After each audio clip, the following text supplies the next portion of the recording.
बात करें भाई पावर स्टार पवन सिंह है ना, तो एसी फिल्म प्रेजेंट पे एक गाना रिलीज हो गया है। एचडी क्वालिटी में वीडियो रिलीज हुआ है। साड़ी तोहार गुलाबी गाना का टाइटल है। पवन सिंह के साथ साथ प्रियंका सिंह इस गाना को गाई हुई है। साड़ी तोहार गुलाबी। तो भाई पावर स्टार पवन सिंह के गाना अभी तक जितने भाई नहीं सुने हैं तो जाकर एसी फिल्म प्रेजेंट पे गाना को सुने। साड़ी तोहार गुलाबी पावर स्टार पवन सिंह के साथ प्रियंका सिंह गाना गाई हुई है। फिट का बात करें भाई ना, आस्था सिंह, स्मॉल आस्था सिंह फिट की हुई है इसमें। तो भाई जाकर गाना को सुने, पावर स्टार पवन सिंह को सपोर्ट करें, गाना का तारीफ करें। भाई पारिवारिक सॉन्ग है, आप कहीं भी सुन सकते हैं, इसमें थोड़ा भी अश्लीलता नहीं है, लाजवाब सॉन्ग है।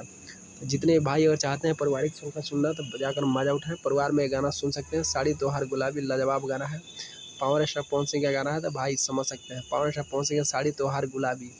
तो जितने भी पावर स्टार पवन सिंह से प्यार करते हैं तो भाई एक बार चैनल को विजिट करें और मेरे चैनल को साथ ही साथ सब्सक्राइब करके ही जाएँ।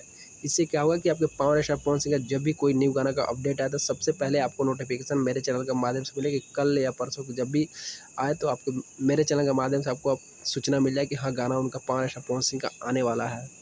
तो भाई मेरे चैनल को साथ ही साथ आप लोग सब्सक्राइब, लाइक और शेयर करें। आप पावर स्टार पवन सिंह के फैन हो या प्रियंका सिंह के फैन हो, आप लोग जाए ऐसी फिल्म प्रेजेंट पे गाना रिलीज है। साड़ी तोहार गुलाबी गाना को सुने, पारिवारिक सॉन्ग है, भरपूर मजा उठाए। Thank you so much video watch के, love you all, thank you.